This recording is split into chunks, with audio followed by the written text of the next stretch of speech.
खुलुमबाय Bodoland इंखं television studio आं हायना सिगयारि दिनैनि गाहाय रादाबफोराव दङ। दतमा थुलुंगाफुरियाव एबसुआ बड'फा उपेन्द्रनाथ ब्रह्मनि 200थि जोनोम सान फालिदों। बर' हारिनि थांखिखौ बड'फायानो रोखासिन खालामलांनानै होलांखादों बुंदों डक्टर सुरत नार्जारि। BKWAC आ बड'फा उपेन्द्रनाथ ब्रह्मनि 200थि जोनोम सान फालिदों।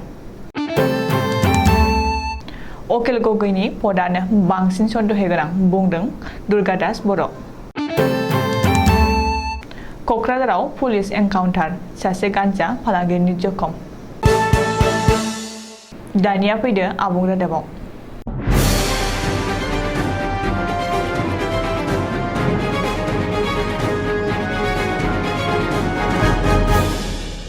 दिनै 31 मार्च बड'फानि गोथार जोनोम सान एबा फरायसा सानखौ दिनै मिरु एबसु आरो क'क्राझार जिल्ला एबसुनि बानजायनायाव क'क्राझार जिल्लानि दतमा थुलुंगाफुरियाव थानाय बड'फानि मंखरसालियाव सानसेनि मेहेरगोनां हाबाफारिनि गेजेरजों बड'फा उपेन्द्रनाथ ब्रह्मनि 200थि गोथार जोनोम सान फालिदों।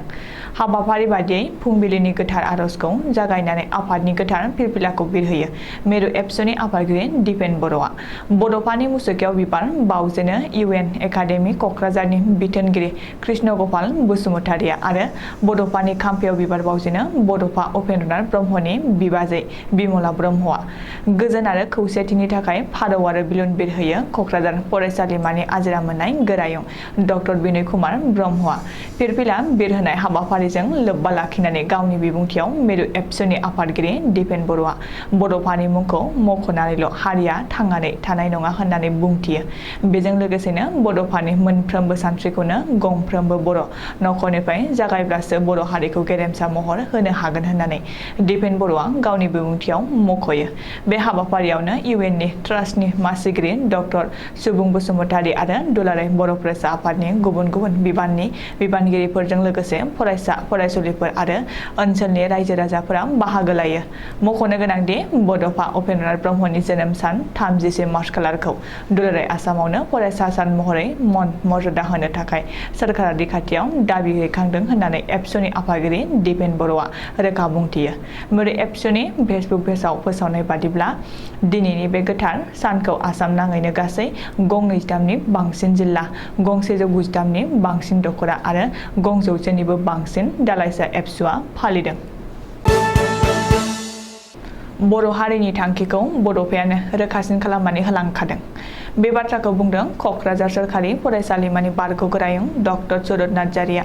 मख'नो गोनांदि मिरु एबसु आरो क'क्राझार जिल्ला एबसुनि बानजायनायाव दिनै दतमा थुलुंगाफुरियाव बड'फा उपेन्द्रनाथ ब्रह्मनि 200थि जोनोम सान एबा फरायसा सान फालिदों। बड'फानि जोनोम सान एबा फरायसा सान फालिनायखौ लोब्बा लाना एबसुनि आफादगिरि दिपेन बर'नि सामलायनायाव बड'फानि सानथौ आरो सानस्रिजों माहारिबाद, सोलोंथाइ, बिगियानारि, समाजबाद आरो रांखान्थि बिथिंखौ जौगाखांहोनानै बर' हारिखौ गेरेमसा माहारि गायसननायाव बर' लाइमोनफोरनि बिफाव आयदाखौ लानानै मोनसे गेवलां सावराय मेल खुंनाय जायो। गेवलां मेलनि मेल बेखेवगिरि महरै बाहागो लानाय डक्टर सुरत नार्जारिया बुंदोंदि खौसेथिया इयुनाव बर' हारिनो गोबां सोरजिलांनो खाबु होबावगोन। बर' हारिनि थांखिखौ बड'फायानो रोखासिन खालामनानै होखालांदों। बेनिखायनो जोङो बयबो खौसे जाना आरो खौसेथिनि थाखाय खामानि मावलांनो नांगोन होननानैबो डक्टर सुरत नार्जारिया खावलायो। मख'नो गोनांदि दतमा थुलुंगाफुरियाव एबसुआ बड'फानि 200थि जोनोम सान फालिनाय हाबाफारियाव एबसुनि दैदेनगिरि सोद्रोमाजों लोगोसे गुबुन गुबुन माहारियारि आफादनि दैदेनगिरिफोर, समाज सिबियारिफोर, फरायसाफोर आरो ओनसोलनि रायजो राजाफोरा बाहागो लायो। एबसुआ दिनै बड'फा उपेन्द्रनाथ ब्रह्मनि 200थि जोनोम सान फालिनाय बादिनो बर' कछारी अलपार अट'नमास काउन्सिलाबो बड'फानि जोनोम सान फालिदों। धेमाजि जिल्लानि सिङाव थानाय सानजारि नोगोर सेमेन्साफारियाव थानाय बर' कछारी अलपार अट'नमास काउन्सिलनि गाहाय मावख'आव बर' माहारिनि बिफा उपेन्द्रनाथ ब्रह्मनि 200थि जोनोम सान फालिदों। बड'फा उपेन्द्रनाथ ब्रह्मनि 200थि जोनोम सान फालिनायाव बिबार बाउजेनो BKWACनि गाहाय मिहिनेश्वर बसुमतारि आरो मासिगिरि डक्टर गाम्बारु मुसाहारि मोनहा मिथिनो हानाय बादिब्ला बड'फानि जोनोम सान फालिनाय हाबाफारियाव मिहिनेश्वर बसुमतारी काउन्सिलनि मासिगिरि गाम्बारु मुसाहारि जों लोगोसे लेङाइ मावफुं सोद्रोमा रमिय नार्जारि गासैबो मावफुं सोद्रोमाफोर प्रिन्सिपाल सेक्रेटारि अनिल चन्द्र देउरि खौसेथि बर' सुबुं आफादनि आफादगिरि मनरन्जन बसुमतारी गाहाय नेहाथारि पीताम्बर ब्रह्म बुंथिगिरि बादल मुसाहारि मिसिं अट'नमास काउन्सिलनि मावफुं सोद्रोमा मलेन्द्र नार्जारि धेमाजि जिल्लानि बेन्दोंआव थानाय गासै माहारियारि आफादनि दैदेनगिरिफोर आरो धोरोमारि आफादफ्रा बाहागो लायो। माखासे दान्थे बिदान्थे आरो अजद होलायनायनि गेजेरजों दिनै आसामनि मोननै रायजो सभा मासनि बिसायख'थिया खुंजाबाय। नाथाय खुंथाय गोहो आरो हेंथा दोलोनि सोद्रोमाफोरनि अजद होलायनाया जोबनानै थाङाखै। मख'नो गोनांदि हेंथा दोलोनि बाहागो रायजर दलनि आफादगिरि आरो शिबसागरनि एमएलए अखिल गगैया खुंथाय गोहोआव थानाय साथाम एमएलएफोरनि सायाव गोख्रों अजद होदों आरो बिजेपिनि सासे, इउपिपिएलनि सासे आरो बिपिएफनि सासे एमएलएनि पदखौ केन्सेल खालामनो थाखाय दाबि खालामदों। सुलुङाव फोरमायनाय बादिब्ला बिपिएफनि एमएलए दुर्गादास बर', बिजेपिनि एमएलए हितेश नाथ गोस्वामी आरो गणेश कुमार लिम्बु मोनहा बिसायख'थिनि नेम खान्थिखौ सिफायना गावसोरनि पद होनाय बेलट पेपारखौ गुबुननो दिन्थिनायनि गोख्रों अजद होदों आरो बिसोर साथाम एमएलएनि हेंथायै कंग्रेसनि पलिं एजेन्ट रिटार्निं अफिसारनो आलादा आलादा नालिस होदों। बेजों लोगोसेनो बिसोर साथाम एमएलएनि पदखौ केन्सेल खालामनो थाखाय दाबि खालामदों।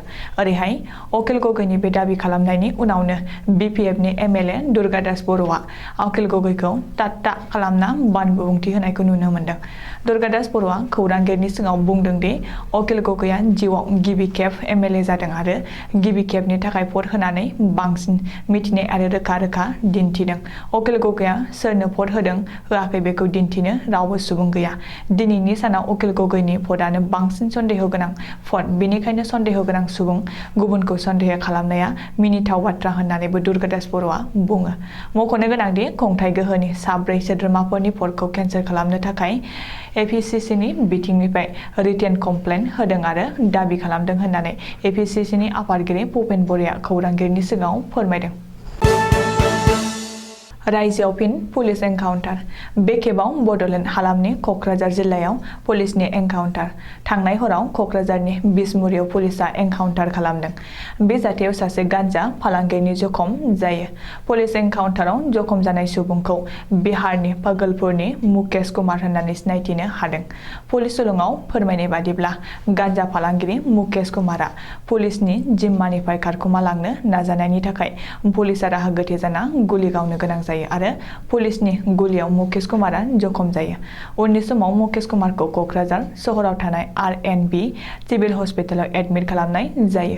मख'नो गोनांदि मुकेश कुमारजों लोगोसे साथाम गान्जा फालांगिरिफोरखौ बुधबारखालि क'क्राझार कारिगावआव गंसे स्कर्पिय' गारियाव गोबांथार बिबांनि गान्जाजों लोगोसे क'क्राझार पुलिसआ एरेस्ट खालामनो हादोंमोन। दिनैनि रादाबा एसेनोसै, गोजोन्थों।